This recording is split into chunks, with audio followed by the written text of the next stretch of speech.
I got a text from a friend of mine who's listening. Don't know if they'll call in, but they are listening out there, and I am told it sounds like I'm having fun tonight. That's because I am. It doesn't sound like it. It's the truth. I am. Morgan Cunningham with you on Nighttime Neighbors on WTIC News Talk 1080. I got to say, this is one of the best things that I've done in recent years, launch this talk show, and it's only getting better and better. This is the third show, developmental stage, as we call it, behind the scenes. 3 shows in, still have some kinks to work out. You heard there was a little false start on the music. I'll own it. I'll be honest. Life is about recognizing little mistakes, things like that, and that's what makes us unique and interesting, and that's what makes you know that this show is live and not phony baloney. There are a lot of phony baloney shows out there, but this is not one of them. Not trying to be, don't want to be, won't let it happen. But there are some kinks that have to be worked out, and that's okay.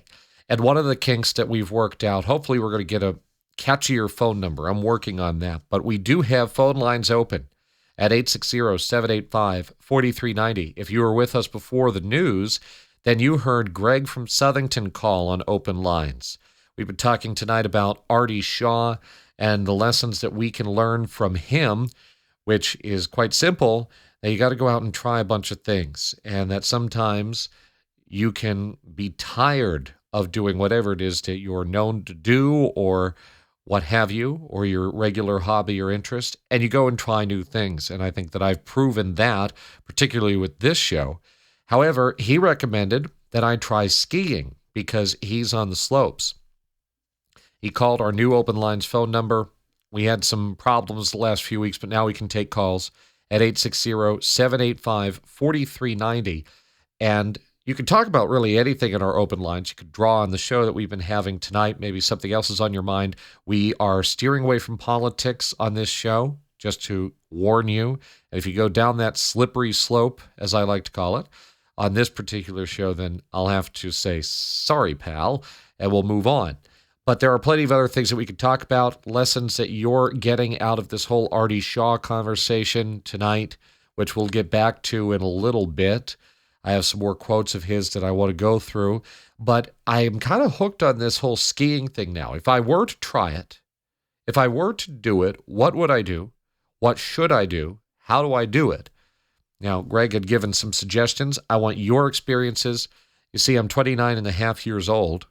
I'm not 5 learning how to ski. There's a big difference. When you're young, it's easier to learn these things. Not saying it's not possible for me to learn now at 30, but it's different. So if you started skiing later in life, maybe you're 20, 30, or older, then I want to hear from you. I'm curious. 860-785-4390. We'll call it our skiing open lines. 860-785-4390, live with you until midnight tonight. I want to talk about what I did last night, and that was I went over to the Mohegan Sun Wolf Den.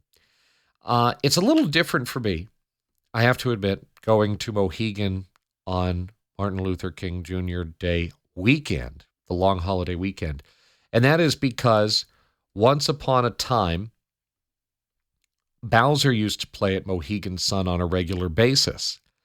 He had his rock and doo-wop party every weekend. He did this for about 25 years. I got to know him through the show, got to go backstage a few times. He came on my program on WTIC. I could call him up if I wanted to, but he's not doing it this year or anymore because he's retired. Last year was a retirement show. But life goes on, and there are new traditions that are set.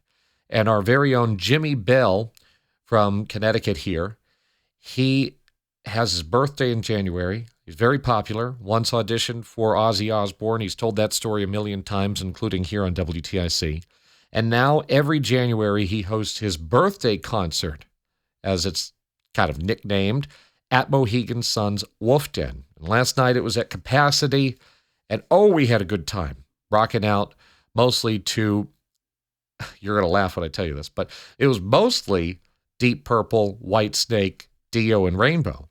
And he sang Hot Rod Lincoln, which was closest to the version that was done by Commander Cody and his Lost Planet Airmen. And he sang it.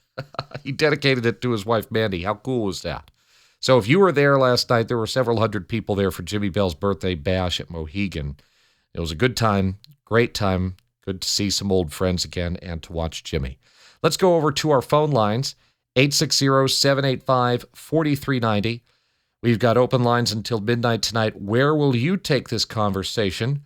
Hopefully not political, down the slippery slope, but we were talking about skiing, we were talking about Artie Shaw, and maybe something else. Hello, you are on the air live with me, Morgan Cunningham, on Nighttime Neighbors. Who is this, and where are you calling from, please? Hi, my name is Mitch, and I'm calling from South Windsor. Mitch in South Windsor. Hi, welcome to the show. Yes, I listen to you quite often, Morgan. I really enjoy listening to you, and I heard Greg mention about skiing, Yes. and I could definitely relate to that because I first put on a pair of skis at age 24, went with a few friends. We went to Mount Southington. I had a blast. But one word of advice, if you are going to go, I highly suggest, like Greg said, definitely rent the skis and take lessons. That's a no-brainer. Okay. But avoid the weekend, because I went on a weekend and it was mobbed with kids. They were flying by me like I was standing still. And the lines are longer. I would highly recommend going midweek when all the kids are in school. And then you could get more, focus more on the lesson and without the kids skiing around you. That's a really good advice, and I would have never considered that, Mitch. Yeah. I made that mistake and I learned from it. And then from then on, when I wanted to go learning to ski a little bit more and perfect my ability, I went midweek. I took a day off from work and went midweek, and it was a lot easier. And the lines were a lot shorter too. You said you started at age 24, right? Yeah. Was it hard for you to get into it by then? I know so many people who started at a young age, under the age of 10 perhaps, but you were 24. Was it easy? Was it hard? Well, like you had pointed out, and obviously it's better to learn when you're a kid. My son learned at age 4 or 5, he put on a pair of skis. Now he's a phenomenal skier. He skis up in Canada a lot, up at Whistler on the west coast of Canada. He lives there. But obviously the sooner the better. Now I don't ski as much anymore. I'm more careful. I take the easier slopes. And it wasn't that bad. If you're somewhat athletically inclined, you could grasp it pretty quick. Is this something that you did or do regularly after you learned? I did. I did for about 10 or 15 years, and then I gradually got it. You get older and the bones and don't heal as fast if something were to happen. I was more careful, and I decided to hang up the pair of skis. In fact, my son, he laughs at the skis I had, and because they've got a lot more advanced in their design, and he said he would just use them. He said, "Save them for me, Dad," because he wanted to use them as just a goof if he were to go to some party and use the skis. It's funny. At my grandma's house, we found some very vintage skis, maybe from the 1960s. I don't know what we did with them, but they look so old and, frankly, a little dangerous, too. Yeah, that's what I thought. My son wanted him to use them. He said, no, Dad, I would never use those. There's probably a market for it, though. Let's be honest. Yeah, there probably is.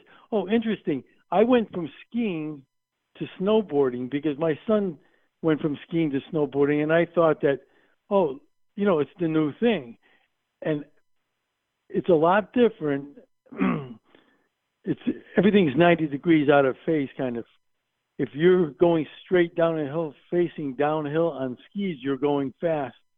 But if you want to do that on a snowboard, you've got to go sideways. So, but I went to snowboarding and I enjoyed that. Then what do you know? My son goes back to skiing, and I did snowboarding for a while, and I enjoyed that just as much. Did you ever go on a snowmobile, Mitch? No, I have not. Yeah, some of my friends, they like to go up. I haven't. Some of my friends go up to Vermont, and they they like to go on the snowmobile these days. They used to do skiing. Now they're into snowmobiling. So I don't know if that's a new trend or not. I'm not sure. I got a few friends that snowmobile, and they love it. They said they've got special trails just for snowmobiles, and there's a large network of snowmobile trails up in the northern part of New England. We've got to take a quick break here, and I appreciate your calling in on Nighttime Neighbors, Mitch in South Windsor, and I hope we hear from you again soon, okay? I'm going to take your advice. If I check out skiing, avoid Saturday, Sunday. You got it. Midweek is the best time. All right, cool. All right, my friend. Have a good night, Morgan. You too, my fellow nighttime neighbor, Mitch in South Windsor. A pleasure to hear from him.